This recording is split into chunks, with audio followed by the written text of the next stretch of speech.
What is up, Maniacs, and welcome back to WMMA Mania. Happy Tuesday. It is Tuesday. Once again, I realized I said Monday last week when we were actually on Tuesday, but we're here again on Tuesday at your regularly scheduled time. I am your host, as always, Drake Riggs, here to provide you all your weekly needs and news and updates, recaps, previews, everything going on in the world of mixed martial arts. When it comes to the ladies specifically, and boy, oh boy, we have quite a lineup this week, very loaded. So got a lot to cram into the hour and a half or so that we generally do here. Bellator 284 obviously went down this past weekend. 2 fights there. We'll get into that. UFC San Diego obviously had some madness occurring. Got some news, as always, some big fights, some very interesting fights that were announced, some of them today and last night even. A couple of little special surprises for you guys, so you can take your guesses at what that could be before we get to the previews of the PFL final playoff show. What the you could call it the semifinals technically, but 2022 PFL 9 going down on Saturday, as is UFC 278. So that doesn't sound like too much, I guess, when you rattle it off like that. But there is a good amount to get into. So before we do that, you guys, thanks so much for tuning in, whether it's your first time or you are a reoccurring viewer. Please check out MMAmania.com for all your MMA needs. And do not forget to follow us, like, share, and subscribe on all our platforms. And the notification bell is also there if you don't want to miss a gosh darn thing. And that like button really does go a good way.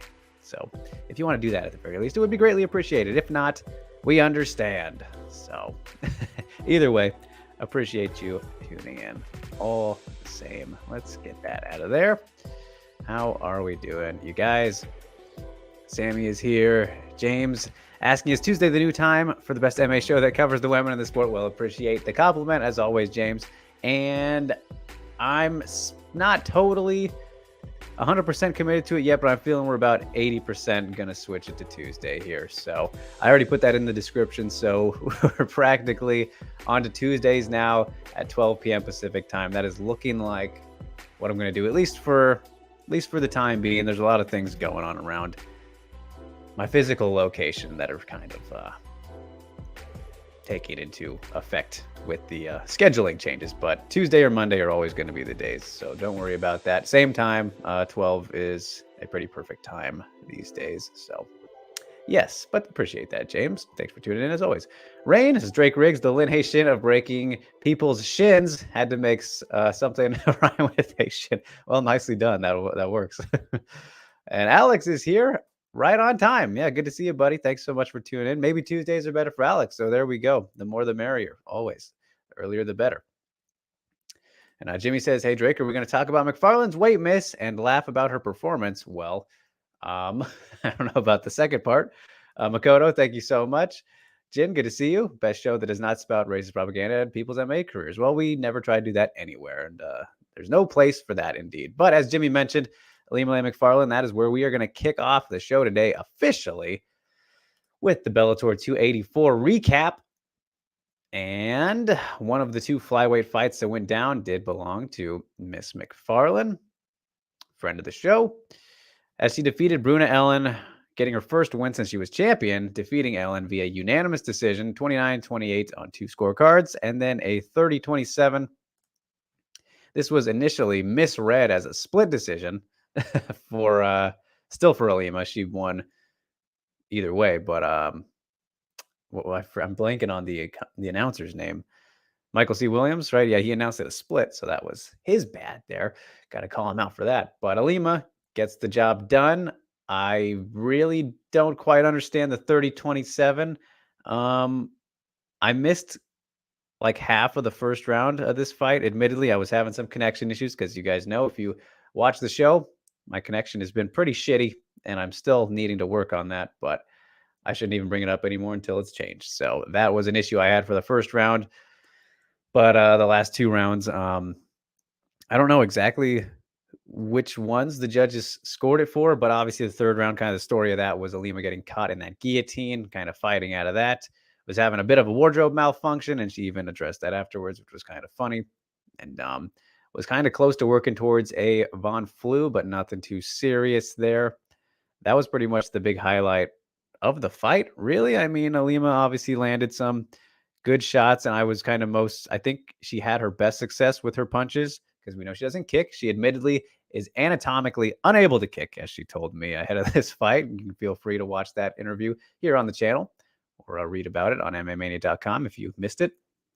But she was timing her shots best when countering. I think when Ellen was coming in to strike, she was landing pretty good there, but not really starting off the exchanges too well. And as Jimmy did mention, she did miss weight for this one, which was a bummer to see. Was it 128 or 129? I think so.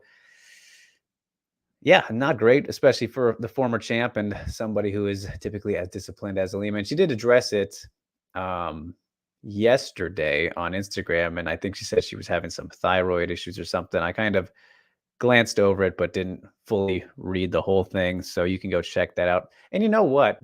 Why don't we look at it now? Since we're here, we used to do this back in the day, but again, because of my connection isn't so great, I always kind of lean away from doing this kind of thing. But I will do it just for the sake of being a good host, because that is what I should do. Let's see what Alima said. And this surely isn't going to help my time restraints that I'm putting on myself, but that's okay, as long as we can get it in. So Alima said that she was walking at the lightest she'd ever been in, but her body started going through some weird shit early on. Feeling she was super irregular with her cycle. Her hair suddenly started falling out. Figured it was just the stress, but after doing my blood work, we found that my thyroid had dropped drastically, and there were some other weird things going on with my hormones. On top of that, the day that we were supposed to leave for South Dakota, my mouth started throbbing so badly I had to go to urgent care. That is very bizarre indeed. Turns out 2 of my teeth were infected, and I needed an emergency root canal. Holy shit. But since that wasn't an option so close to the fight, I just took antibiotics and hope for the best. All right. So kind of crazy. Come fight week, it felt like her body was in shock, but my weight was normal, and I was prepared to sweat out the remaining 6 pounds. Everything was on track until it wasn't. When I got to the last 4 pounds, I could feel my body going into survival mode, and I could not break a sweat for the life of me. I knew in my heart it wasn't going to happen. That's essentially there. But yeah, that is a lot going on. So wow, makes a little bit more sense why she didn't make the weight there. And hopefully she can get that all taken care of. She said she's going to take some time after this now, and probably a good idea. Obviously, you want to get as healthy as you can before going into a fight. And with those kind of problems, doesn't sound great. So wishing Alima the best, and good to see her get back in the win column. Clearly not her best performance. I think that's fair to say. And I mean, also it takes 2 to tango. So Ellen struggled in her own right, but she tried, and again had that guillotine locked in. Wasn't problematic enough, obviously, and I think you could attribute that to Alima, who was very calm and composed in that moment. Fantastic grappler in her own right, so not much trouble that she was dealing with there. This Ghost is here. He says it's a great Tuesday. Sure is. As Rue asked, did you see Angela Lee training with one of the best flyweights in the world, Kana Watanabe? Yes, I did see that. Of course I did. Jimmy says he honestly thought Ellen won the first and the third round. The first round, McFarlane was getting picked apart from range and jabs. So that was the thing, right? Yeah, like I said, I unfortunately missed like the first half of the first round. And then the third round, yeah, I feel like it's kind of tough to score for Alima. She's landed some ground and pound at the end of the third when she got out of the guillotine. But I mean, she was in that for a decent bit. And I mean, that's offense trying to submit somebody. So I think that should score for Ellen, a good position and whatnot. So yeah, an interesting one that I should probably rewatch to really get a better grasp on the scores. And I didn't see the judges, like I said, what they did, but I understand the thought there, Jimmy. James says, does Bellator have the same weight miss consequences as the UFC? You mean like the purse deductions? Yeah, I mean, that's it's a commission thing, James, so it doesn't really matter by promotion. I mean, promotions can do certain things they want to as well, but in terms of fines and whatnot, that comes down to the promotion. As Rain asks, should we give fighters a hard time for missing weight? It's incredibly unprofessional, and anything else is an excuse. Is that stuff? If that stuff was happening, then they should have just called the fight. Problem with that, though, Rain, is when they do that, then they don't get the money, right? Even if you go in and miss, you're still going to make more than if you don't fight at all. And that's kind of why in Japan, it's kind of I kind of like their system of where if you miss weight, then you can't technically win, right? Like you can, of course, win the fight, but it'll be ruled a no contest. And I don't remember. There's some other detail about it, but that's pretty impactful, obviously, to where you have your advantage and then you can't get your win bonus in the States. So if you're in the UFC, right? Not everyone does that again, but yeah, I mean, it's one of those things where you should always give fighters a hard time for missing weight. But at the same time, in certain cases, when it comes to the finances, you do understand it. So, yeah. As Jumbo says, our weight miss is common. Us women have a lot to deal with. Is it okay to sympathize with the Lima? I mean, I think it's okay to sympathize in certain situations. All cases are different, right? And I think that's undeniable. But weight misses, yeah, they're pretty common for sure, unfortunately. But again, if we have in combat sports, cutting weight is a thing. So it is what it is at this point. Alex, what is up, sir? Give him a follow. Fellow MMA Mania comrade now, working all the socials. Centro, what is up? Good to see you. Or says, let's do what one does and just pretend to make weight. There's also that. Could just go that route. Never hasn't hurt them yet. Some people have come out about it, but hey, what you gonna do? All right, then the other fight that was on this card was probably the most pointless rematch that we've seen in a very good while. I can't think of one more pointless, as we got Deanna Bennett defeating Justine Kish via unanimous decision, 29-28 across the board. Kind of surprised that at least one judge didn't give this to Kish, because it was actually closer than the first fight, that's for sure. And Deanna absolutely smashed her in the first round once she got things to the ground. And it was looking like it was maybe going to be it there. Wasn't enough for a 10-8, obviously, as you can see. And then after that, though, Kish was able to keep her off of her to that same extent that what happened in the first round, and was able to land some pretty good shots there. But ultimately, I think Bennett was just a little bit more active and a little bit more. I mean, the effectiveness, I think, was pretty even, but she just had a little bit more to it. So it kind of gave her the edge there in the end. But I just don't know why we even did this one again. So is what it is. Congrats to Deanna. Can close this chapter. And I was joking about it after. I was like, all right, now we'll get the trilogy next. Because that's just what Bellator does sometimes. But she wants a title shot, which I think we know that's not going to happen. Lost to Liz Carmouche, who is the champion now. So there'd be a rematch. She needs at least, hey, we got somebody mentioned Kana. That could be a fight that could make sense. Vita Ortega's up there now. Any of those three against each other can sort it out. But no, I'd be very surprised if Deanna gets the rematch next. And obviously Velasquez in there somewhere, presumably potential immediate rematch, but that's been kind of quiet, hasn't it? So don't know.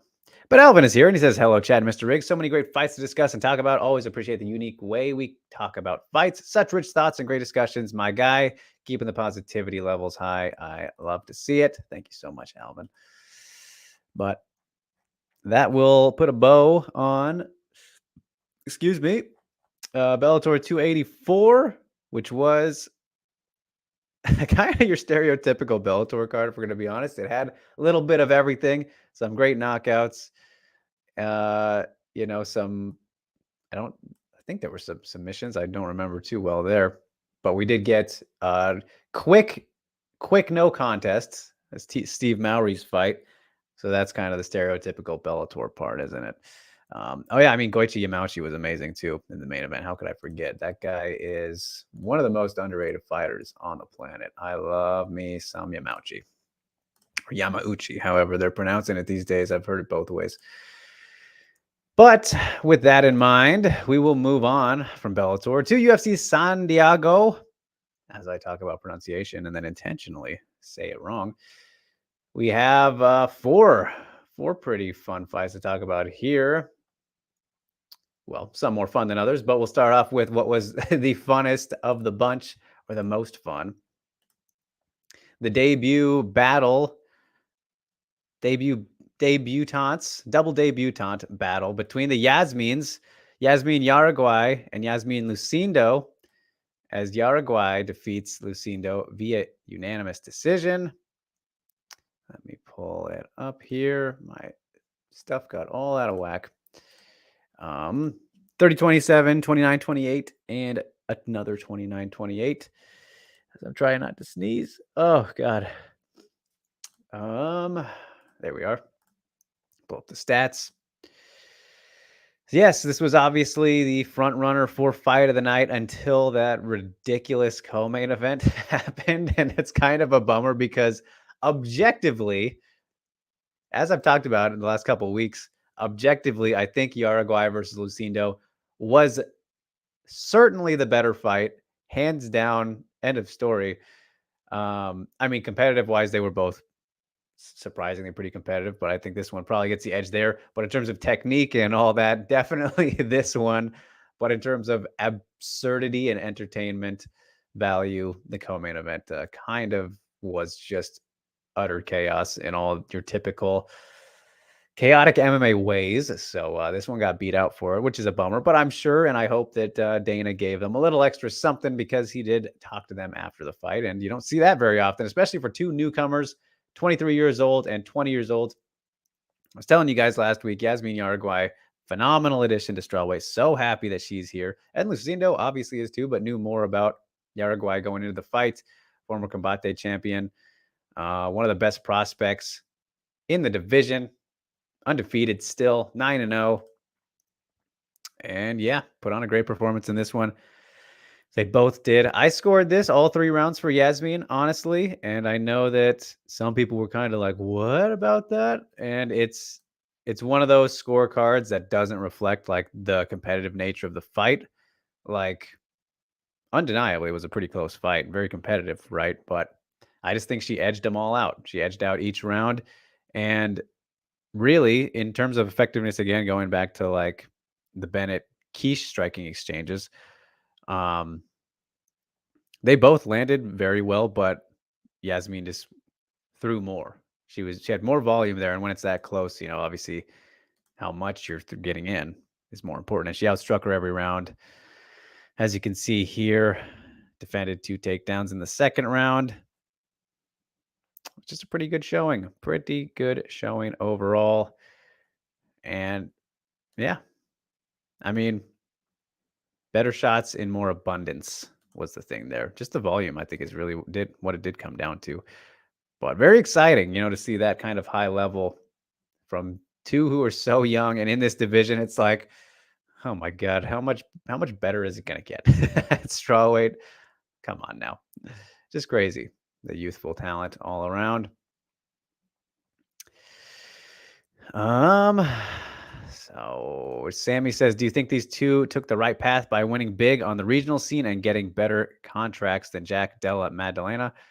I don't know what Jack is under. I'm assuming something less than Yasmine's because they did, since it was in California, the numbers came out and she's starting on a 25-25, which is pretty impressive. I don't know. I think she's with Iridium, but props to them for getting her that. As you guys know, the base pay is 12-12. And Yasmine, so she pocketed 15 for this, 50,000 for the win. Of course, should always be better. But took the right path by winning big on the regional scene. I mean, I don't think it was by design, Sammy. Honestly, you look at Lucindo, 20 years old, when she started her career.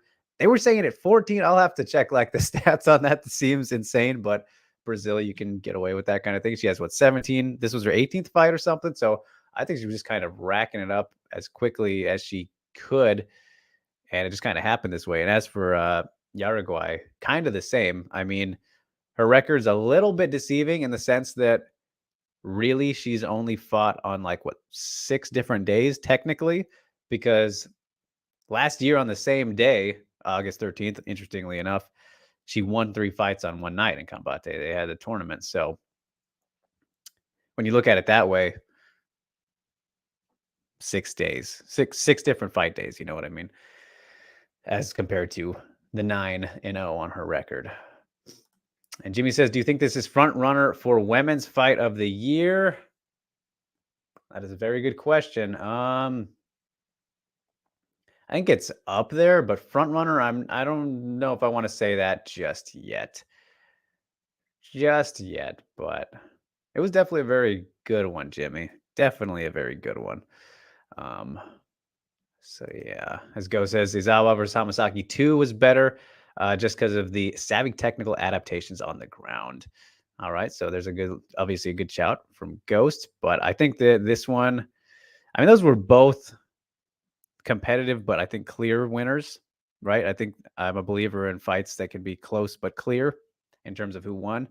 And Seka clearly won that one, but it was more competitive than the first fight, obviously. And then Jauregui clearly won this one, in my opinion, too. But it was very close, despite me giving her all 3 rounds. So two good shouts for sure. It'll be interesting to see by the time things are all said and done as we go into the new year. As Jin says, are these two going to be good in the future? I'd be surprised if they weren't. I mean, obviously, I think I'm more of a believer in Jauregui, and especially after just seeing her win like that. But yeah, no reason not to believe that. Essential says, can Jauregui beat any of the top 15 right now? Right now. Okay, good question. I'm going to say probably. I mean, I'm looking at the rankings now, honestly, because if you look at some stylistic matchups here in the UFC, and I don't agree with their rankings necessarily, but Angela Hill is still in there, and we'll talk about her in a second. Watterson is still in there.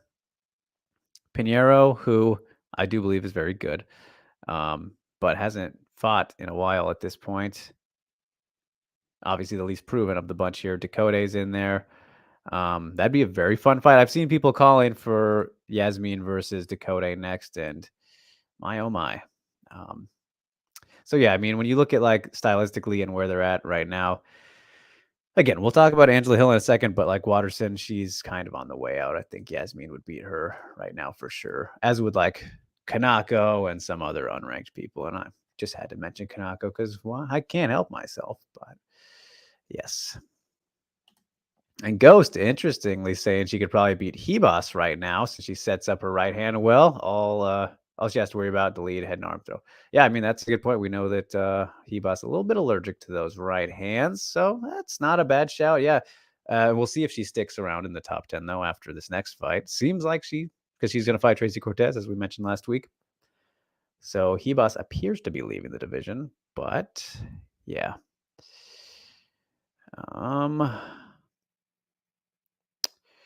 As James says, should we give Yasmine the so-called war princess?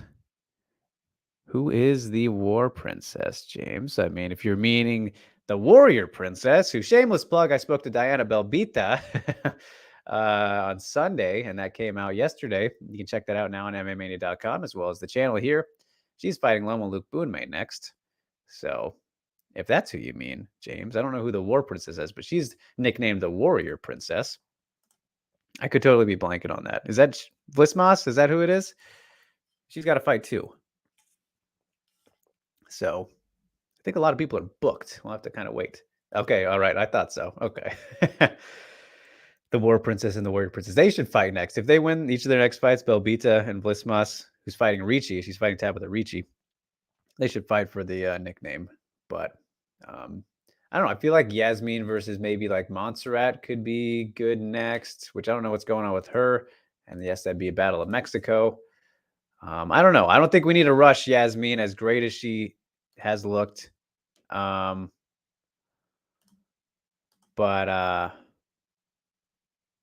we'll see. We'll see. It's kind of that's the fear, right? Like, I think she can hang, as just mentioned, with some of those, maybe more veterans who are perhaps on the way out, but it's not super necessary. You got to remember how young these fighters are still. So very excited to have them. Curious to see what's next for both. As we move on to a fight I'm not going to spend a lot of time on. Priscilla Cachoeira defeated Ariane Lipski via first round knockout TKO. with punches just 65 seconds into the fight. I cannot be any more frustrated with Priscilla Cachoeira fights. I really cannot be.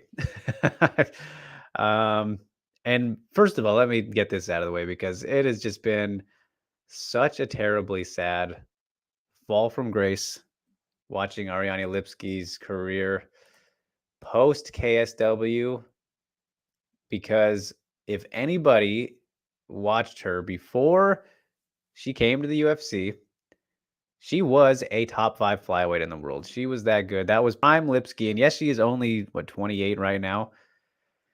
Has not at all been the same since then. You could call that her getting exposed and whatnot, which could be fair, but it's been a bummer. It has been quite a bummer.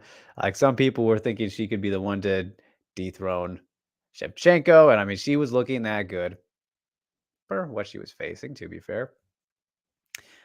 But yeah, it's just it's been real rough. Essentially, been rough for Lipski. Wouldn't be surprised if that's the end for her, unfortunately. But you're asking for it. You're asking for it against Priscilla Cachoeira when you don't try to grapple.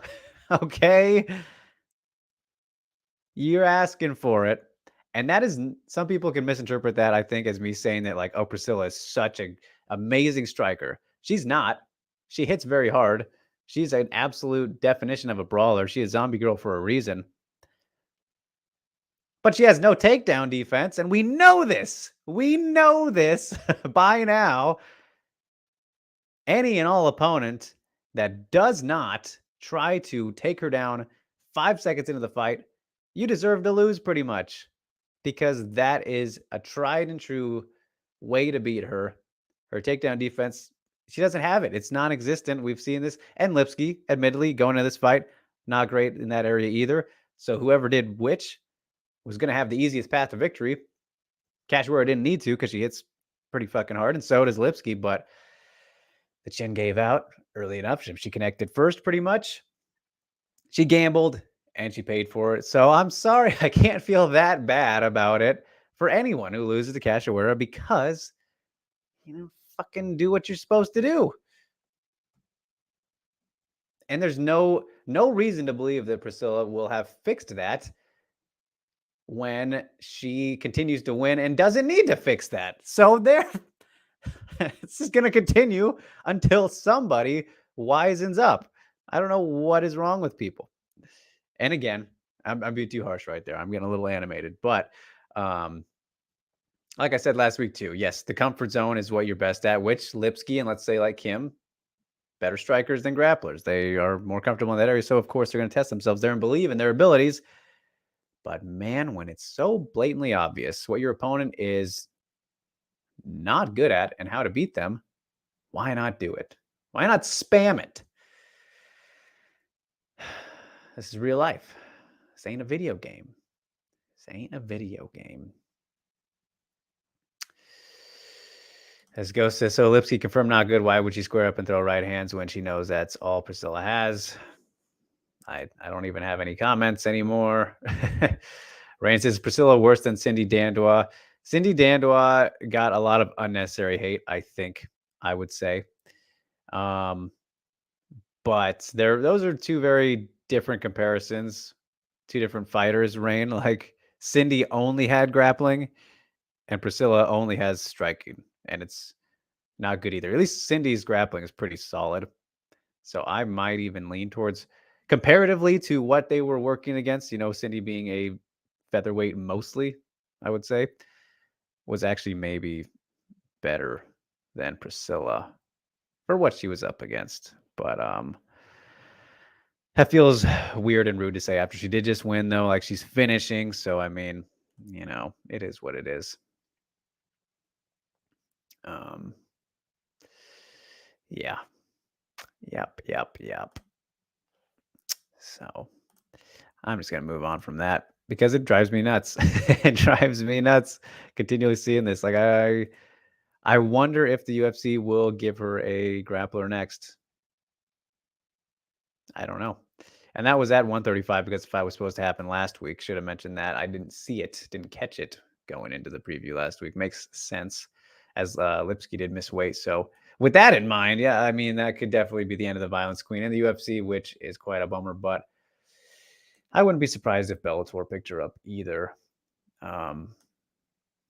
Just hasn't been the same, though. Has not at all been the same.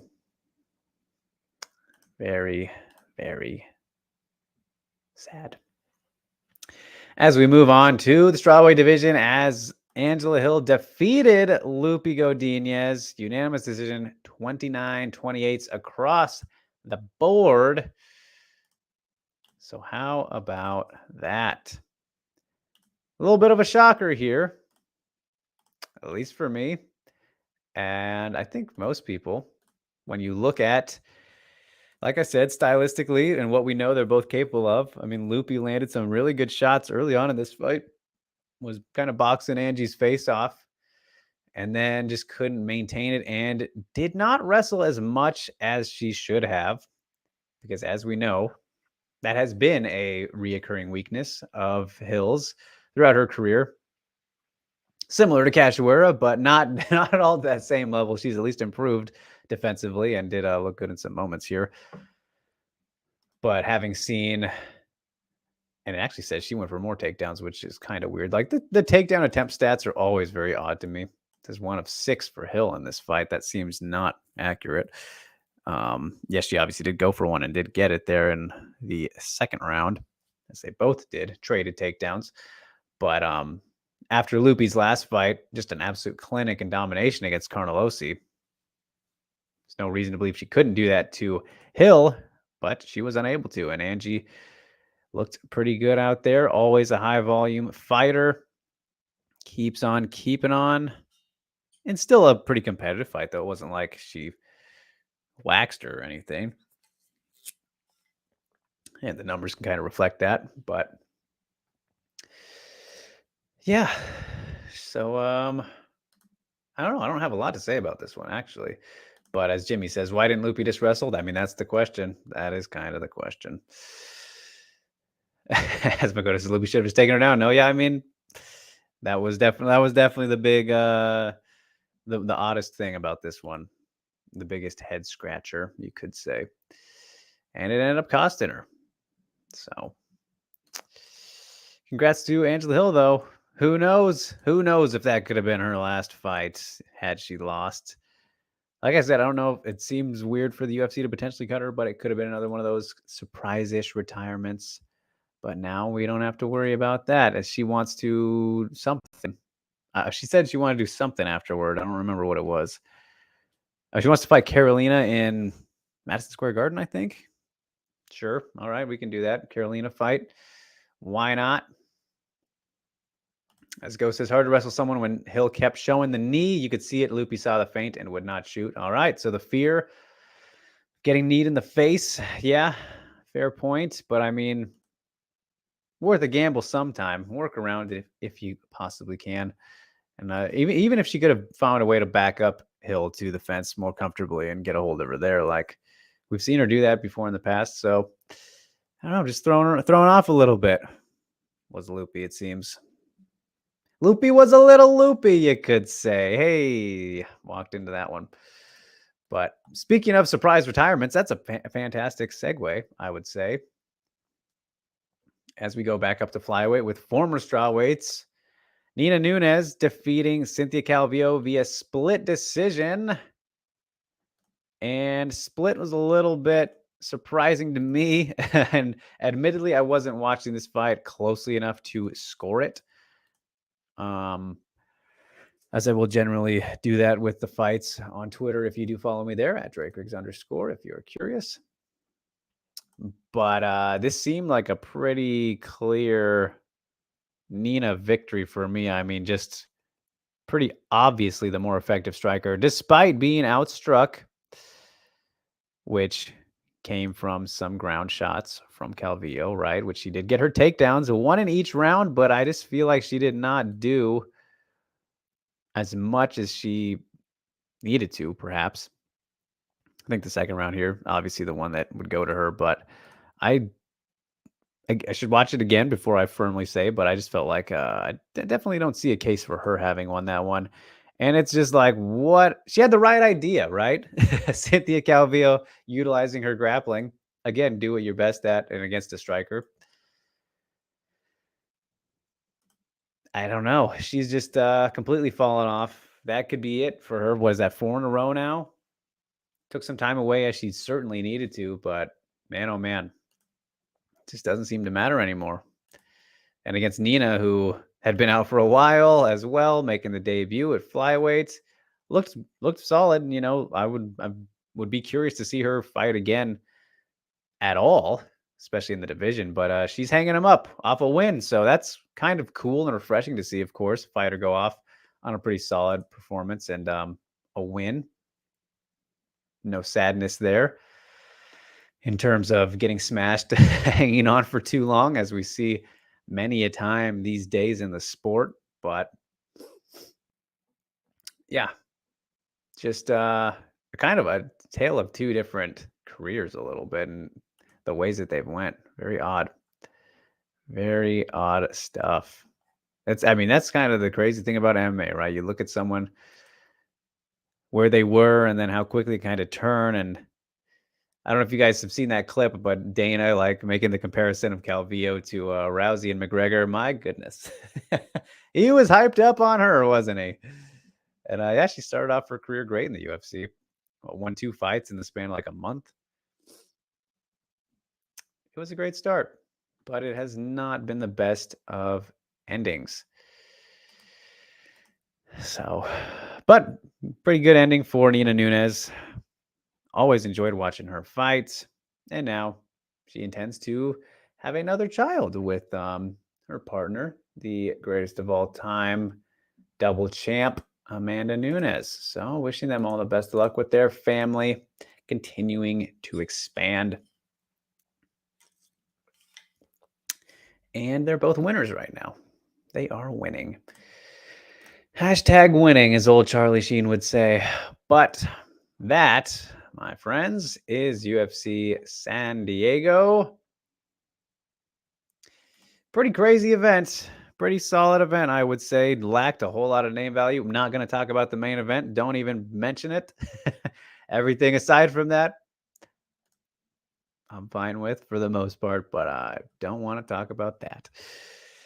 As we get to the news portion of the show, we will start off with the flyweight division here. Let's pull up our unofficial poster or announcement poster as Aaron Blanchfield, cold-blooded, taking on Meatball Molly, UFC 281 in New York City, November 12th. So this could very likely, and I would predict to be the fight that spells or lets us respond with, it was a good run, Meatball. It was a good run you went on here, but this is about as rough of a terrible of a matchup as you could have given Meatball for this continued, it seems weird to call her a hype train now, but after what we saw with the last time out, obviously it's kind of turned into one. And we've seen how things started out for her in the UFC. Aaron Blanchfield, one of the better grapplers, and we've seen Molly out-grappled by non-grapplers. Tyler Santos, for example, who was just exceptionally good at everything, obviously. But Jillian Robertson obviously spoiled the debut. What was it? Blanking on her name. I'm so sorry. The girl who got cut but shouldn't have been cut. I don't have it up. It's going to kill me. What was it? Laura Perosine? No, not Perosine. I got to look this up. Who was it that she lost to and she got cut? Molly, that is. Molly lost to. Procopio, right. Laura Procopio, who again, I think, didn't deserve to be cut off of that one.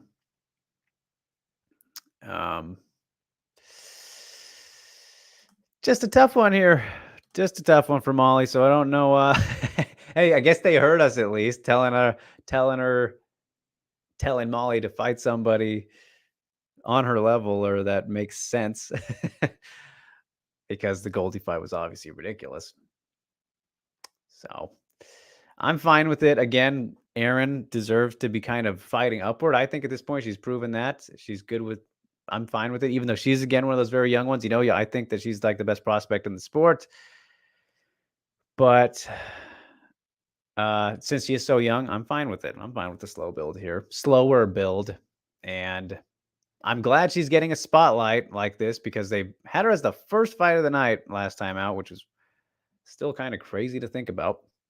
So tough one for Molly and a well-earned spotlight for Blanchfield.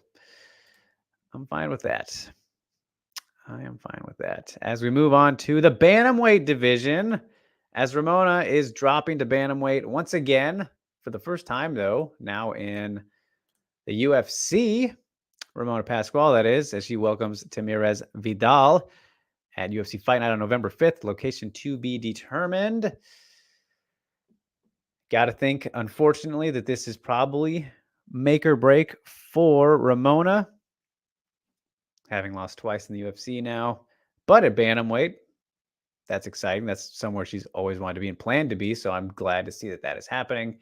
As for Vidal, not familiar with her so much, but hey, that's all right. New additions, new faces to bantamweight. Always curious to see, since it's one of those that doesn't have too many bodies in it worldwide. So that's kind of the big thing for me in this one. Looking forward to that there. But oh boy, am I looking forward to this next one. You want to talk about the big fights that were announced just yesterday? This is one of them. The Panda, Zhang Jingnan, China's first ever world champion, taking on Angela Lee, the atomweight champ, in the trilogy fight. It is set for one on Prime Video 2, September 30th. I put in Singapore, but apparently that's not official yet, so I should take that off real quick. So no location yet, actually. But the champ versus champ trilogy, Lee is going back up to try and steal the belt once more. She failed the first time. Panda came down in the rematch, tried to take her belt. She failed in that. So neither of them have been able to take the belt from the other person, but they've defended it. So we'll see if Angela can do it this time. Their last fight was in October 2019. If you have not seen either of their first fights, they are two of the greatest fights you will ever see. Stop what you're doing after the show and go watch them as soon as you can. These two are made to fight each other. Those fights were fantastic. So I am completely excited for this one. Going to be awesome. But I will say, as much as I adore Jingnan and believe she's still very underrated, underappreciated, all this stuff, Angela Lee, and as much as this fight's going to be amazing again, why does one championship hate So Hee Ham? Like this is just so criminal at this point, right? I mean, she had the title shot pretty much right in the palm of her hands. And then like, oh no, let's actually go with this one. Let's go in this direction, which does make sense from the strawweight 125 pound perspective for Jingnan, who pretty much has no challengers anymore. So she needs somebody to fight, and why not do something big for one on Prime? Yeah, I get it, the business side of things and excitement, hype, all that, but just the absolute level of disrespect that has been shown to one of the greatest fighters of all time, the Korean mixed martial arts GOAT, So Hee Ham, is insane. Insane. She's going to have to fight one more time probably before she gets her title shot, obviously. And if Angela wins this, well, who knows if they do a fourth fight, if she defends that one first. Just vacate the belt. Let Ham let Ham have her shot. My goodness, it's like I feel like she's a prisoner now. It's really a shame to see from that side of things. So I'm not a fan of that. You can't not be a fan of this trilogy, but I mean, show some respect to the legends, would you? Man, especially while they're still around. Like, I don't know if they're afraid that Lee will lose to her, which is very possible. But like, come on, man. Give her the chance that she's earned. Sohee Ham should have got a title shot coming right in as her debut, if we're going to be totally honest. I mean, she was the rising champion. It's insane. But instead, she goes to a tournament because Angela is pregnant, all this stuff. And now here we are, still waiting. So we'll see. We'll see what they do. Maybe Stamp versus Sohee now. I don't know. That'll be fun, but crazy times. But also in one championship in the atomweight 115-pound division, Ritu Phogat is back and she takes on Tiffany Teo at 161 the day before that. As one is doing these kind of double day type events for their prime stuff and whatnot. And Tiffany, I don't think it's her debut in this division, but she fought, her last fight was against Mung Bo, right? And she beat her there at 125. And she's got her title shots against Yannon both times. Obviously lost both times. Typically a 125er. So not sure there, but you get to see Ritu back. And this should be a pretty enjoyable fight while it lasts. I'm not mad at it. Fine. Just a fine fight. So there's that one. And then just the last bit here, which was announced today, just this morning, at bantamweight, back to the UFC, Carol Hosa is taking on Lena Landsberg at that big old UFC 280, October 22nd in Abu Dhabi. Not mad at this one either. This is fine matchmaking. Lena probably fighting for a job. Lost 2 in a row. Got beat up by Pani her last time out in that long-awaited Swedish rematch, you could say, or big gap between anyway. Her first fight after becoming a mother too, right? And then Carol has not fought since she got set back by Sarah McMahon. So looking to rebound of her first UFC loss after the great momentum that she put together.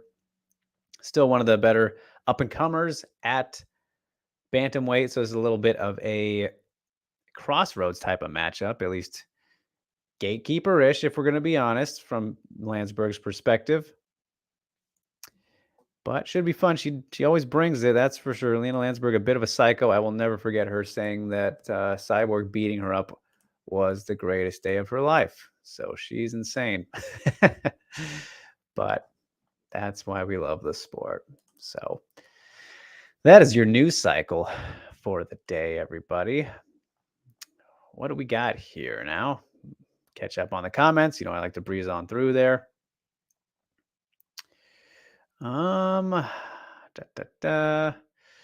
Alex is back. Good to see you. Says hello. I recently talked to Zhang Li and I asked her about her next fight. She said it's already done, but she can't say any of the details until it's announced. Thank you, Drake, for the advice of just weaving the question into regular conversation. Yeah, I mean, that's the way to do it. There you go. I knew that's who you were probably talking about this whole time. But that is good to hear that from her side, if Alex is to be trusted and telling us the truth here, then yeah. And like I said, I'm predicting Madison Square Garden card. That is what I was predicting after asking Dana and saying there will be no more title fights on 280. And with Marina and Lemos being made, even though I don't think that really mattered, but if there were no more title fights on that 280 card, then 281 seems to make most sense. 282 looks to be getting Glover and Yuri rematch, right? So you could do that one as well. Either way, one of those end of the year cards, I would imagine, for Weili versus Carla. But yeah, that's cool.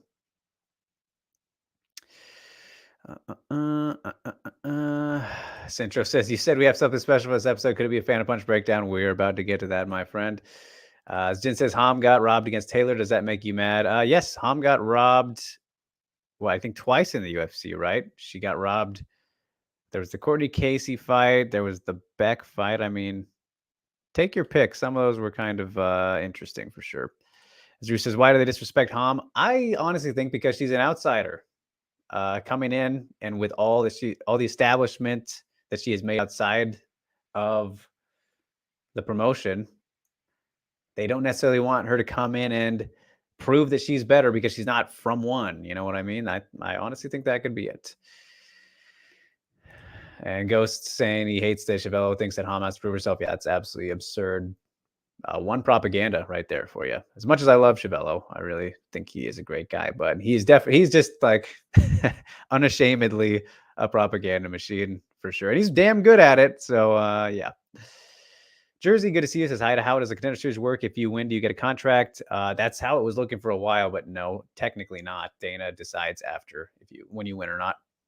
This is Bo Nickel won, but did not get a contract. Not fair, right? No, that's not how Contender Series works, Jersey. It's up completely Dana's choice if he liked your performance enough. Melanie, good to see you. Says no news on Zhang Weili's next fight. Do you think it will happen this year? I'm just now realizing you guys cannot see the Facebook messages, so I was kind of confused why no one was saying anything there. But Melanie, if you were just listening, Alex appears to have given us a little bit of potential news there. As he says, yes, I asked her after rolling in BJJ class with her. Awesome. Hope that went well. And it says, also saw her sparring with Loma. It's really cool to watch them. Will they fight each other in the future despite the size difference? I don't think, I mean, Alex, I know you're kind of new, which is okay, but I don't think Loma is ever going to break, probably not even the top 15. She's too small for the division. That's her biggest issue. Obviously, Loma's very talented, but she is an atom weight. Naturally, that's the division for her. So Loma's never even going to get close enough to fighting Weili. So I don't think they have to worry about that unless she makes some insane improvements. But I just think she's too small. I don't think she'll definitely won't be top 10. Maybe I should say 15, but I just see her struggling with that. And he says, no, it didn't go well. She Von Flu choked me. It smashed me. Okay, well, I'm sorry to hear that, but kind of funny at the same time. Hey, cool to know that she's working Von Flus, right? But anyway, we'll move on now as we're making pretty solid time here. Proud of myself. We do have, as was that Cintro mentioned? Where are you? Cintro asking about the special for today. You were right. We do have a Fan of Punch breakdown special. We are gambling a little bit. As you know, it is a little bit of a gamble these days. I think we should be okay. It's a short one. It's a little bit of a quickie, just 2 minutes here. And if you guys did not see, spoke to Lin Hae-shin here on the channel, on the website, MMAmania.com, the YouTube channel here, who is competing against Itsuki Hirata on, 26th next week. The fight is next week at 1 on Prime Video 1. So you can check that out. And that is what this one was inspired by. And good to see you, Spart, as I'm about to sneeze. Jimmy with the oh my God. Whew. Some pepper in there. Let me pull it up. Sorry, guys. The fun of live television, as they say. All right. The Sonda sidekick. And Go says he put the copyright disclaimer for fair use, so we should be good. Yeah, I mean, if it works that way, but either way, they'll have to really look for it. So let's get it rolling here. Now let me full screen like we used to do back in the day. There we go. Look at that. As there's the copyright disclaimer under Section 107 of the Copyright Act, 1976, allowance is made for fair use for purposes such as criticism, comment, news reporting, teaching, scholarship, education, and research. Fair use is a use permitted by copyright statutes that might otherwise be infringing nonprofit, educational, or personal use tips that balance in favor of fair use. Well, look at that. Laying down the law. Neither Ghost or Drake is making money off this video. This video is purely educational. So the UFC intern responsible for reporting copyright infringement on YouTube can piss right off. Fair enough. As we start here with recovering a fighting stance is important after throwing a sidekick. Lin Hae-shin and her former teammate both use an interesting move to recover their stance as well as attack during that recovery.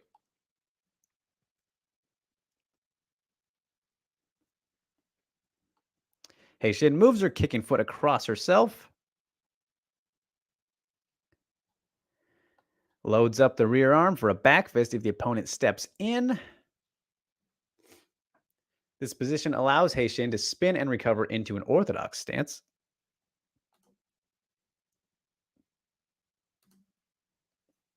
Same sequence, but from a different angle. Pay close attention to the spin to recover balance. Weili does the exact same sidekick recovery, but off the sidekick to the body, different from Haitian since it's more high risk for Weili to attack the head due to her height. For those saying the knockout was not planned or crazy stuff, look how Weili loads her rear arm.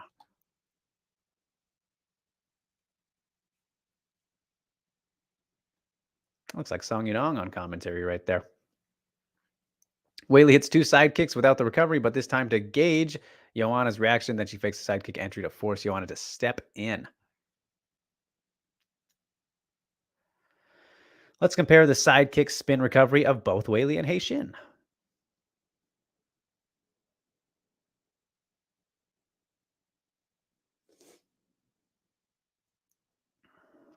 When the sidekick misses and the opponent tries to take the back, the spinning back fist can help regain Haitian's balance and score damage. In this case, it gets blocked. But hey, the effort was still there. In this case, the sidekick is taking up the inside angle from an open stance, orthodox for southpaw. So if the lead shoulder or the opponent is low or out of position, then there will be severe consequences. Joanna's lead arm is low. Uh-oh. Kablamo. The reactions in the corner. I do find it interesting that both fighters use the same idea of sidekick recovery, but in different ways. Can you name a couple of examples of similar fighters with similar ideas, but use those ideas in different applications? My, oh my. Let's see. How do I get back here? There we are. So do I find it interesting that they use the same idea of the sidekick recovery, but in different ways? Not really. I think that's completely, as you mentioned, starting off the Sonda base and training together. Of course, they're going to pick up things from one another, but just from being Sonda practitioners majorly in the early starts of their combat careers, makes sense for these little things to be there, but a little bit different because everybody's different and they do fight differently, regardless of their base martial arts. And man, I did watch this before right now, Ghost. And I don't know if you had anything after this though. But I don't know. I don't have an answer for the second one. I was trying to think, and I'm sure you probably have some in mind too, but can I name a couple of examples of similar fighters with similar ideas, but use the ideas in different applications? Yeah, I couldn't think of anything in the moment, and I was trying to think about it up until now, but nothing really came to mind too much. I know what we talked about, Volkanovski's low kick a while back with similarities to Weili as well, and all the CKB guys, really, all the city kickboxing guys who kind of do that a little bit. I mean, of course, people have made comparisons to Dillashaw ripping off Cruz a little bit with some of his movement styles, at least earlier on, or things alike. But I don't know, it's a tough question, and in that same degree, I don't have much of an answer. I apologize.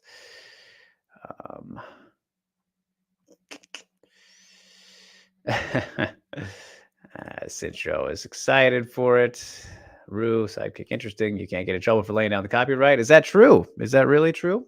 If it is, then I don't know why people just don't do that all the time. Yes, the slides. You got it. Alvin loves the breakdowns. Songyeong and Suma Derji. Split screen. Goodness. Goes to the split screen. A Wowlin. And Weili looks similar there. Alex is impressed. Says that was very well done. Jumbo says amazing. Ghost says Vulcan Izzy came to mind. Some ideas, but execute differently. There you go. So see, I was on the right page there. So took me a little bit, but yeah. So there was your Banner Punch special. Who knows? Maybe we'll get some more in the future. I like a little quick one every now and then like that. But Ghost does also have another little quick callback for us, a throwback, if you will, Throwback Tuesday over here with a mailbag question, which we don't do the mailbag anymore. And I don't know, maybe I don't think there's time for it. The show goes as the time that it does anyway, so I don't think we'll get back to the mailbag ever, but he put this together, so I figured might as well show it for him and address it as it is. I really do, actually. I love the question at the end here, but I want to preface something here, Ghost, before we do get into things here. So, I call it as it is. But he says there's been a narrative post UFC 275 that Weili was winning the kickboxing exchanges in round 1 and was doing the right things before she got caught in round 2.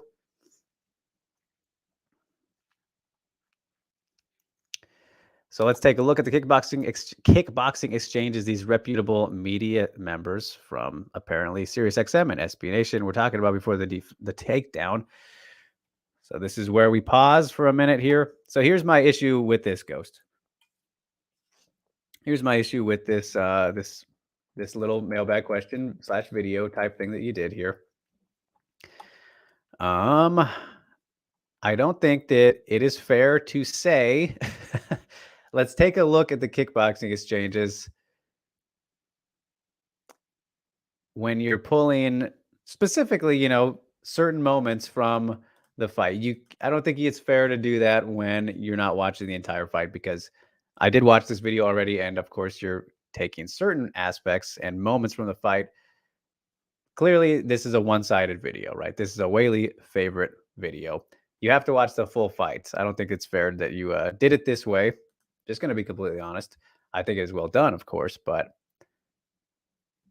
you're not making a fair point, I don't think, because it's not showing the whole picture. Not to say that Yannon was clearly beating her or whatever, and that's why we get to the question here at the end, which is a good one. Like I said, I love the question. It says right body kick lands. Like, these are very specific moments. Right hand lands off the body kick, but it's not the full picture. It's not the full fight. Another body kick lands for Weili.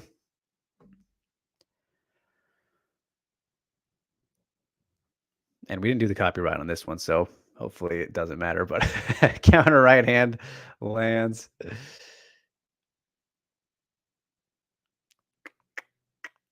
In real time, chat included. Draw your conclusions from what you see. Again, I don't think that's even fair to bring that up, because we're only watching less than a minute of the first round here, right?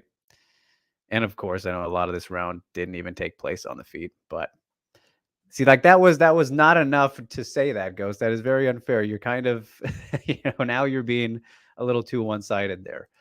And again, I'm not saying that Joanna was dominating or anything, because that clearly wasn't true. But this is where it gets interesting, which I am glad. I like this part. It's well done, or a great question. It said, Ghost is not an expert, nor does he claim to be a good judge. So Drake, whose scorecards are pretty good on fight nights and pay-per-views, I appreciate that greatly. How can an argument be even made for 10-9 round 1 for Joanna, even though she was supposedly winning the kickboxing exchanges, do right body kicks and right hands, not score high for MMA media members? Okay, so again, that was a very small sample size, again. But with this first part here, how can an argument even be made for 10-9 round 1 for Joanna? Let's just leave that as it is. It can't be. It simply can't be. I mean, you don't even need to mention the winning the kickboxing exchanges part, Ghost. Like, we know what else happened in that round. Weili completely handled her with the grappling. It doesn't matter what even happened in the striking before that, because it was like 3 minutes of control that she had and was pounding away and having great success. There's no argument that it can even be made whatsoever that Joanna won the first round, even if it was just the striking. And again, we didn't see the entire striking portion of that first round in this clip here, but it was still close enough to where, or however you want to feel about it, that Weili was winning that too. So take away the extra 3 minutes, she could have still won the round. But either way, we know for a fact Joanna did not win that round. If you know anything about fighting, and even if you don't know anything about fighting, you see the person who was beating the person up on the ground, there's no debate about that. And then he says, do right body kicks and right hands not score high for MA. I can't speak for other media members and how they understand or do not understand the scoring criteria, but it's not technique specific, right? The scoring criteria comes down to effective striking, damage dealt, and all that kind of thing. So if you're doing good damage and being effective with, doesn't matter what strike, a body kick or a right hand, it connects clean, good impact. That's a key word too, impact. And it scores. That is an important part of the fight. Can be a jab, whatever it may be, how you judge that. So it does not matter technique specifically, but I know that there are some people though, for sure, who don't value like leg kicks very much. Generally, ones that don't obviously visibly hurt the opponent, like if they're just taking them pretty well. I know there's some people who don't rate that too much, but you got to judge the impact for yourself and the effectiveness in that way. But that's the tricky thing about it, is that it's not lined out where it says word for word in the rules, like, oh, right body kicks, that's the highest scoring strike. And if it was, then we'd see people doing that the whole time, right? So it's a tricky thing, obviously, MMA scoring, but yeah. So Throwback Tuesday indeed. Rue says this could be the best show ever. Well, Galactus does think that Joanna was winning before she got taken down, but it doesn't matter because she lost anyway and got finished. So, and Go says, I could have done the whole fight with the kickboxing exchanges, but they were referring to things before the takedown. Okay. So, I mean, again, still that would be more time. And again, it really doesn't even matter. So I don't know why people brought this up. She got finished in the striking. So, and again, this doesn't matter though, Galactus, because she got caught and lost. And she wasn't winning the fight though.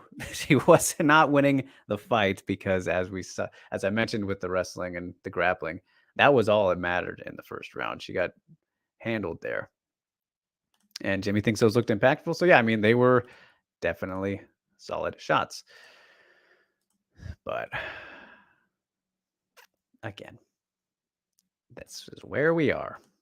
So, all right, let's move on to the end of the show now. Get things cooking with the fights that are coming up. And we have some stuff to watch out for, which is tonight, just one fight on Dana White's Contender Series. This is a bantamweight fight. Haley Cowan and Claudia Leite are going to compete. Haley Cowan, you may be familiar with. I could have swore she was in talks to be on Contender Series maybe last season or something, but she did fight in Invicta in her last fight 6 months ago, submitted Monica Franco. Pretty solid wrestler. So did I just say that she called for the UFC after that? Because that is what she did, I think. But definitely performance wasn't the flashiest, so didn't work out. She'll need something big here against Leite. You can look out for that one on this Tuesday. And then over in KSW 73 this weekend, Karolina Obchosh is back as she takes on Natalia Bajinska at 125 pounds. So it's always fun to watch Karolina. I said a little bit of a rough patch. I mean, not really. Just 1 and 2 in her last 3. But sticking to it. And one of the bigger rising superstar type names still, I think, in Europe. But that won't be until the weekend, as the Contender Series is tonight. So, yes. And then what we'll be moving on to later on with Saturday's festivities. Excuse me here. Trying to juggle things. It is PFL time. The semifinals, as I said, at lightweights, 2022 PFL 9. We have just 2 fights to decide the finals, and it seems pretty, I think we have an idea of where we'll end up here with Larissa Pacheco taking on Elena Kolesnik in a rematch, because this fight did happen last year And it resulted in one of the gnarliest knockouts of the year as Kolesnik ran in and got her head pretty much completely taken off. Was that her last loss? Yes, it was. You were a month ago, and Pacheco's just been pretty much murdering everybody since then. Pajic, Kolesnik in there. Zamzagul smashed out Fabian in her last fight. I don't think there's any reason to believe this fight could go differently. Pacheco is becoming more and more well-rounded. She's obviously one of the hardest hitter in among the women in the PFL. Kolesnik's still pretty aggressive and wild. I think she's tightened it up a bit, but I mean the sequence that ended in her demise last year was one of the worst approaches to a fight with Pacheco you could have taken. Sure, she will learn from that, and if she was wise, maybe try to be a bit more methodical with her strikes, fight from the outside distance, use her height at least. She doesn't have the reach advantage. Maybe mixing some grappling. She's been working with Serena Southpaw, obviously. She's going to be there cornering her. Shout out to Serena, a past guest host on the show. So yeah, I mean, Pacheco's just pretty beastly right now. And the only reason she wasn't in the finals last year is because she had her weight issues. So been all good so far this season.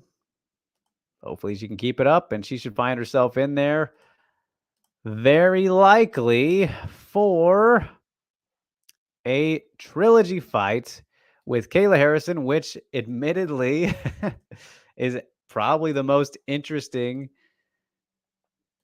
fight at this exact moment that could be made for Kayla, which is kind of also sad to say.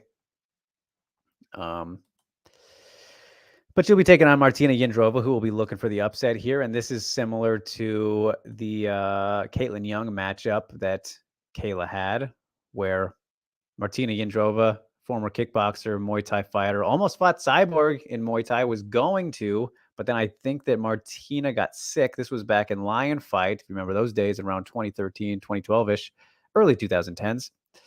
So that didn't get to happen, unfortunately. But Martina, very good striker. And the thing is, undeniably the better striker in this matchup. She is a better striker than Kayla. She can finish Kayla because she's a better striker. Problem is, she's got to keep Kayla off of her because it's a complete striker versus grappler matchup, right? Like that is typically the case for most when it comes to Kayla and the strengths, right? But I mean, Martina, pretty big for the division, at least in terms of her reaches here. She has the advantage in the actual reach, same height, but she'll need to utilize that to keep the two-time champ, two-time Olympian off of her and away from her as she tries to connect with big shots and score that incredible upset that it would be. But of course, kind of funny they don't have the odds on here. It's pretty much as simple as Kayla gets a hold of you. It's over. We know this at this point. There's not much to ever break down about her fights, but Yandrova obviously mixes it up very well on the feet, and she has a chance as long as it's there. That's pretty much it. Because once it's down, it's over. It is over. And 15 minutes is a long while to avoid being taken down. So that is PFL 9 of 2022. They need to fix their names so badly. Just go with what this should be the 29th event. This is the third season. It should be PFL 29. Just do it normal, please. So going back to the mailbag stuff, though, Centro asks, Drake, do you think scoring is hard? It certainly can be, Centro. I mean, obviously, it's very open-ended to interpretation, which they do on purpose. And some fights are obviously a lot harder to score than others. Like a fight like Jauregui versus Lucindo, for example, was one that was very... Well, maybe it wasn't that fight. There was another fight this past weekend that was kind of an odd one in terms of like I don't remember which one it was. I was talking to somebody on Twitter about it. It might have been that one, but again, a very close fight, but clear at the same time, which I think that is possible. But some people didn't feel that way. And I mean, I rewatched, if you did watch that Belbita interview, rewatched her fight with Gloria Paula before talking to her. Like, that was a very odd one. That fight was definitely very hard to score, but and one where I can see so many possibilities for it. But it just comes down to like being as up to date and aware of what is being looked at, in terms of scoring. And for fights like under the global rule set over in Japan, like Ryzen fights, I think I might find that a little bit easier actually. And they have a very unique system for like Ryzen fights, for example, where their point system is out of 100 potentially. So what it is here, let me pull up an example here. Here. Oshima fight, probably. Last fight. Yes. So, like over in Ryzen in Japan, for example, scoring fights by holes, not round by round, over the course of the full fight, damage, if you did damage, good amount of damage, whatever it may be, right? 50 points. Aggression, so aggressiveness to look for the finish, and that's kind of effectiveness as well. Obviously, kind of interpretation, right? 30 points is rewarded for aggression if earned, and control, so just laying on somebody or holding them, whatever it may be, 20 points. So in a fight, somebody can earn 100 total points.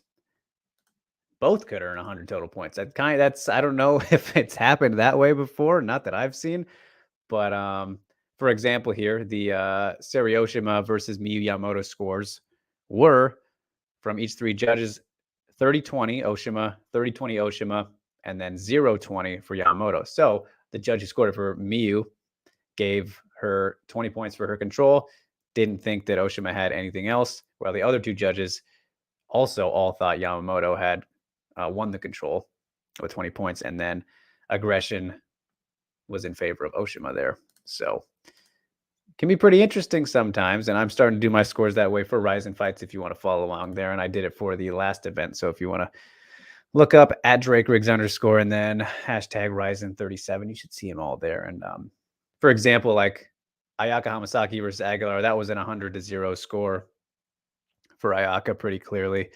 So yeah, I think that kind of is an easier way, a little bit simpler when you just put it that way and can determine how you want, and explains draws a little bit more when it does happen if you're confused about that.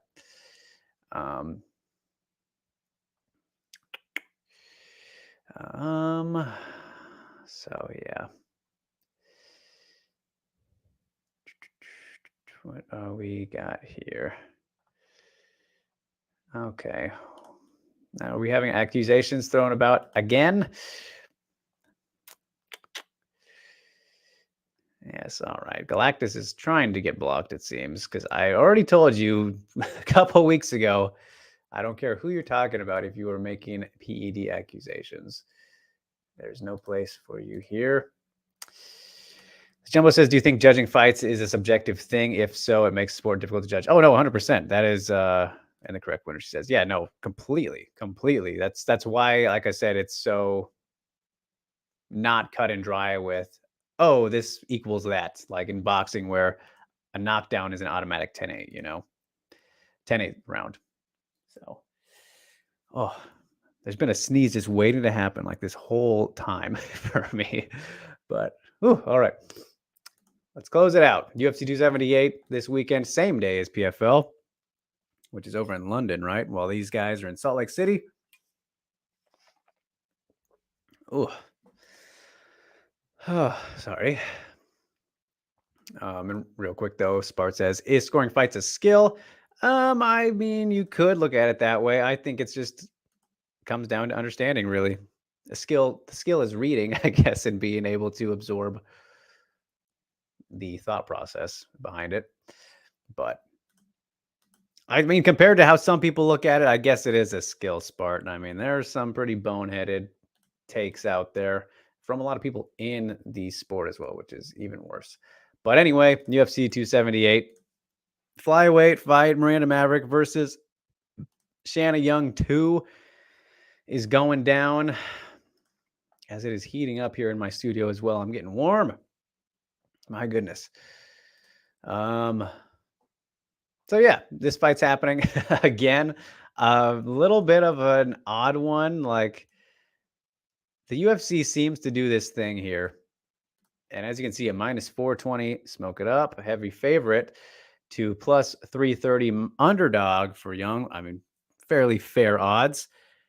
What I was getting at, though, going back to Molly, the UFC seems to like to do this thing sometimes where they have somebody who gains some momentum early, perhaps, and then they get derailed a tad bit, and then they put him back on the slow track, which is what they've pretty clearly done with Molly on her current 3-fight winning streak after dropping the 2 in a row to Procopio and Santos, right? Whereas Maverick now, this is like a pretty decent step back against somebody she's already beaten after being robbed against Macy Barber. So she should have won that one. That should not be an L. Blanchfield, she got completely dominated. Sabina Mazo, fair win. Obviously a good win. Rear naked choke. And now my cat's being loud and annoying. Like, everything just hits at once. Everything just hits at once over here. He does this thing where when he's alone for too long, he likes to moan very loudly. Anyway, throwing me off train of thought wise. Yeah, I mean, what I was getting at, Shanna Young seems like a step back now after, I know Mazo has not panned out and she is no longer in the UFC right after that loss. Still, I would have expected somebody a little bit higher up than Young, who is coming off of, the 2 straight losses in the UFC, got pounded out by Egger, and then before that, Chason on short notice, of course. But then beat Gina Mazzani, who, again, was just kind of hanging around to hang around. Maverick submitted her, I think, with a rear naked choke in the very first fight. I don't know if it was a while ago. That was on the Phoenix series, the Flyweight Phoenix series, which Maverick ended up winning. I believe she ended up winning that. I'm all over the place when it comes to this right now.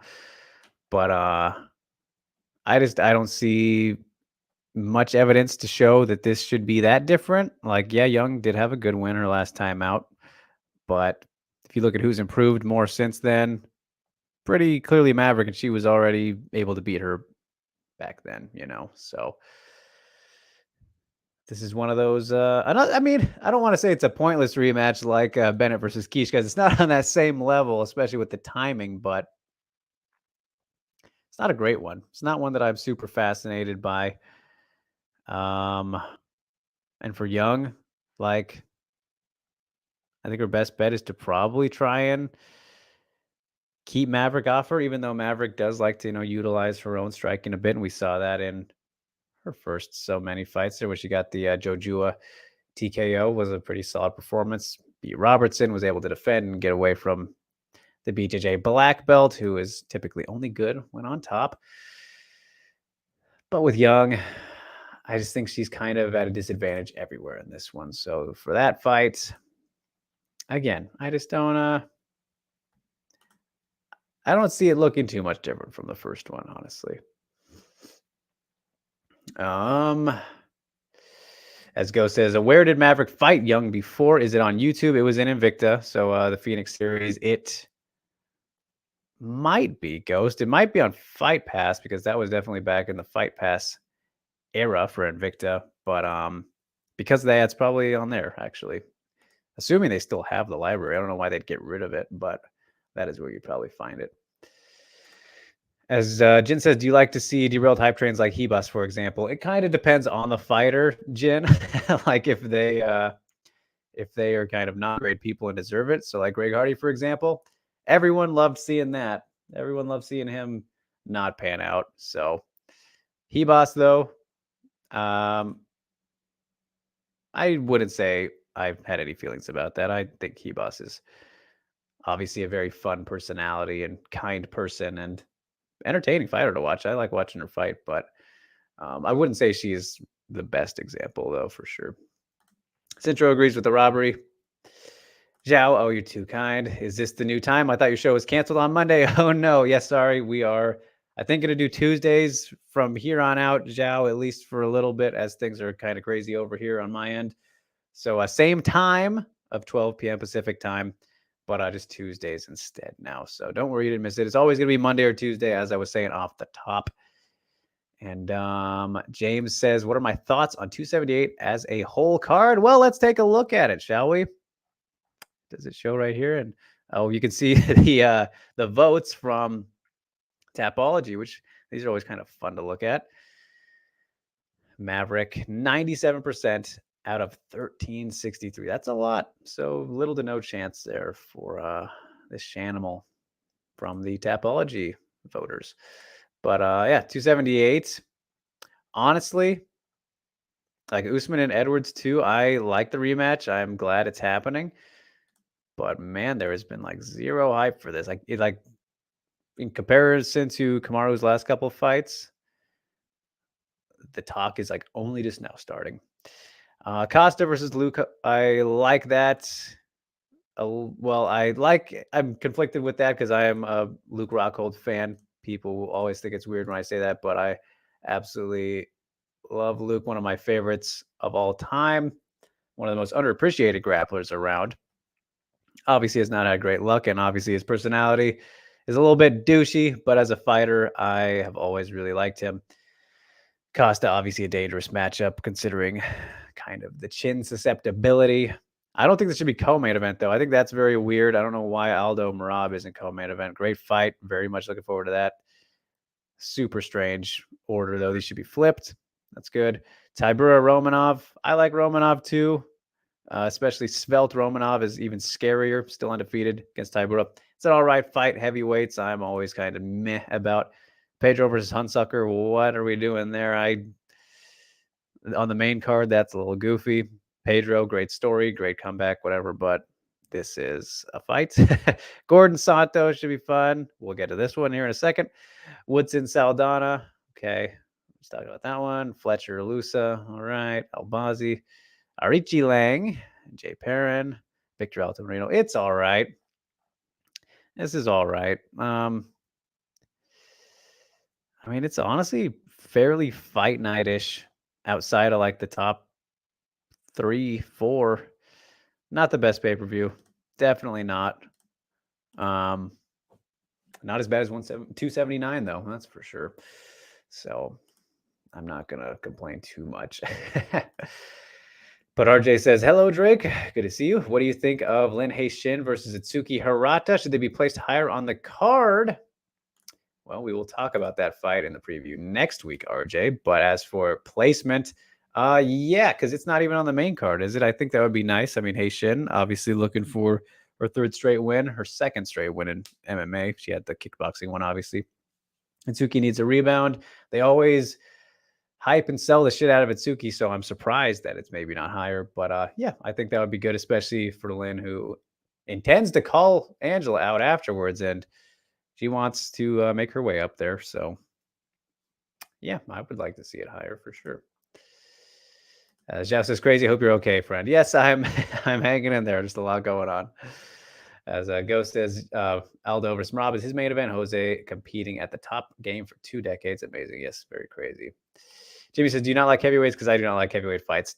I mean, I don't like low-end heavyweight fights, Jimmy. That is for sure. Like I said, I like Romanov. I do. Tybura has kind of been whatever to me ever since he's been around.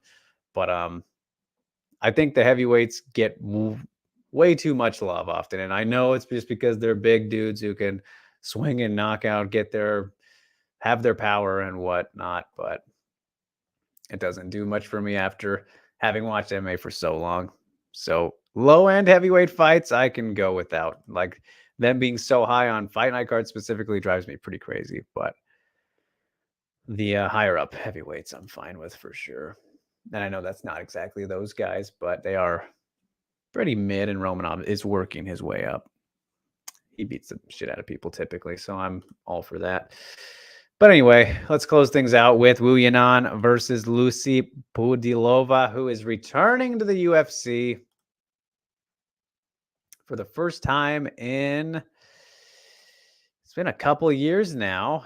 When was it? It's been so long. She's fought so much, been so active that it doesn't even show up here on her immediate record. But I feel, for some reason, I feel like she might have had her last fight in Utah as well in the UFC, which is kind of funny.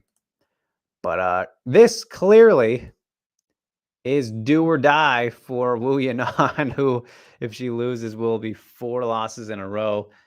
And still, I mean, that last fight, she was coming off of the layoff from the knee injury and her first camp at Jackson Wink against Mayra Bueno Silva there.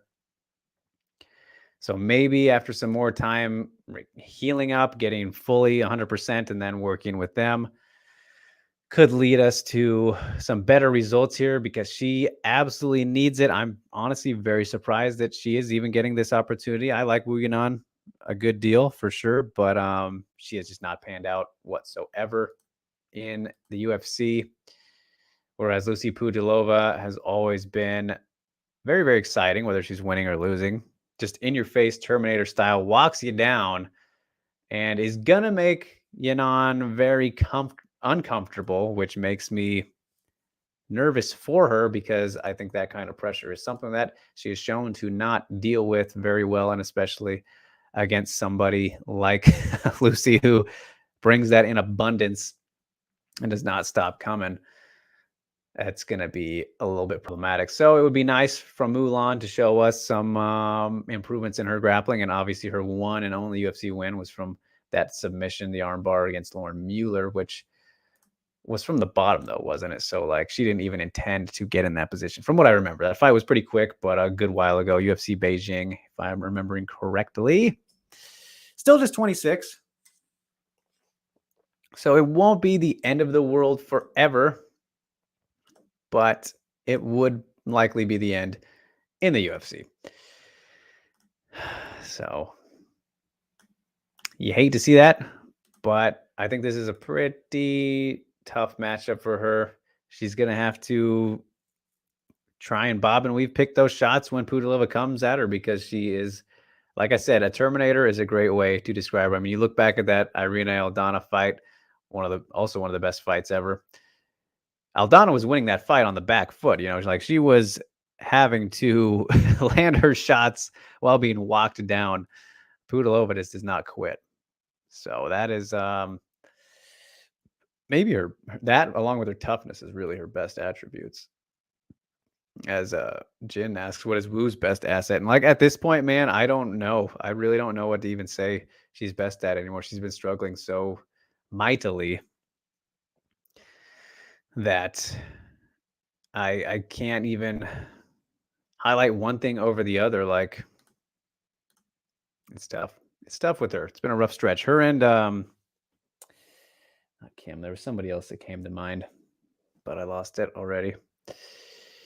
As Ghost agrees about the heavyweights, way too much love. Anything above 170 is not cool. So divisionist here. Well, division-wise, there's some cool fighters sprinkled in the heavier divisions.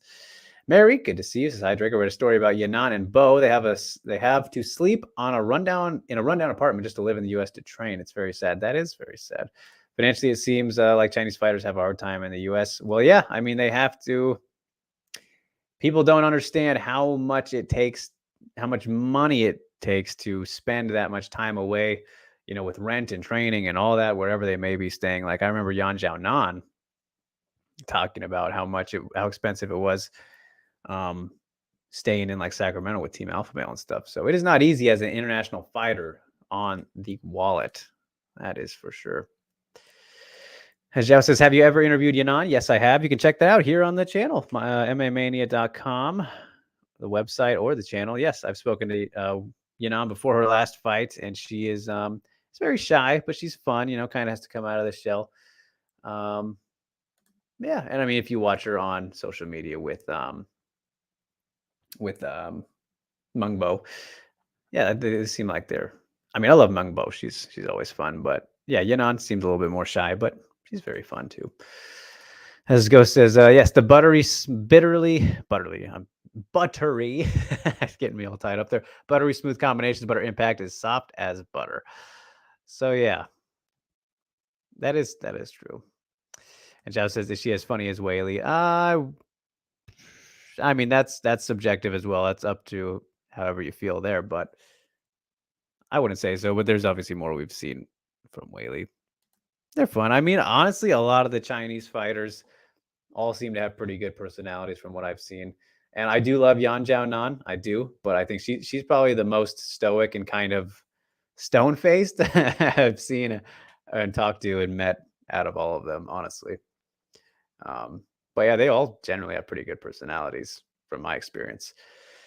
So, and yeah, what Ghost just said though here about Yannon's combinations, good and no impact though, that is a absolutely awful thing to have against Lucy Pudilova, who can take shots for days on end. I don't even know if she's ever been knocked out. Let's look at this here real quick, because she is just very, very tough. Very, very tough. Let's see. Bernardo Quiche submitted, yeah, against Shevchenko. That was that weird one. But nope, she has never been finished via strikes, and I'm not surprised by that because she is a Terminator once again. I'll throw it out there once more, and I'm pretty sure they even said that during that fight. So I'm just stealing. But Zhao giving a shout out to our man Ramiz Atik. Yes, Whaley is very funny, especially when she was learning English on that one channel. So yes, teach, train, and travel, right? Good stuff there when she was working with Ramiz. I did an interview with him 2 years ago, I think, kind of right after all that. So that one's actually on my personal channel if you do want to see. That was very fun chatting with him. Yeah. And Sammy asking, isn't good combos a high scoring for judges? Not necessarily, Sammy. Again, you gotta be landing with more effectiveness and impact, though. If, let's say, here's a good example Big John always used. I know you guys hate Big John, but he helped invent the rules and scoring and all that stuff. An example he gave was a fighter can land like 5 or 6 decent jabs, but then the one big hook that, let's say, landed clean or rocked or staggered somebody, that's a higher score because it did more damage, right? So it's not all about volume all the time, Sammy. You got to have something to it, you know. And I mean, I don't want to talk about the main event, but that's a pretty good example. The UFC San Diego main event is a pretty good example of that. But yes, the Ramiz Atik interview is on my personal channel, so check that out. But all right, guys, we are over just a little bit here, and I think we made pretty good time there. That's all things considered. So Sammy asks, so does that mean that Wu's style is not judge friendly? I mean, if they're scoring properly, it shouldn't be. It shouldn't be, right? And here's the thing, too, is if she's getting hit while that happens and against somebody like Pudilova, not going to be good for her, right? But if she's able to avoid stuff, then yeah, she'll be racking up points for sure, Sammy. So it's very dependent, you know. Scoring is definitely a very weird and tricky thing at times, but we'll see how it goes for her this weekend, UFC 278. That is that, you guys. Appreciate you all so much. Do not ever forget to visit MMAmania.com for all your MMA needs. And don't forget to follow us, like, share, and subscribe on all the platforms there are out there. Notification bell is also an option so you don't miss a gosh darn thing like this show here every Tuesday. Maybe back on Monday. We'll see. We'll stick it to Tuesday for now. 12 p.m. Pacific time. Boom, boom. And yeah, I am your host, as always, at DrakeWeeks_ on Twitter and Instagram. As for shameless plugs, I did mention, well, the Lin Hei Shin one. We've been talking about a good amount here today. Check that out as she fights next week against Atsuki Hirata at 1 on Prime Video 1. And then the Diana Belbita interview dropped yesterday as well. So you can check that out on the website or here on the channel. Good stuff with her. She takes on Loma Luke Boonmei September 17th, I want to say. So, yes. As Alvin says, we might not all agree, but we always have great conversations. That's the key, Alvin. Constructive criticism and different opinions, always welcome as long as it is respectful It's pretty much what it comes down to. So with that in mind, you guys, appreciate y'all so much. And I will see you next week. Stay safe and stay sane, my friends.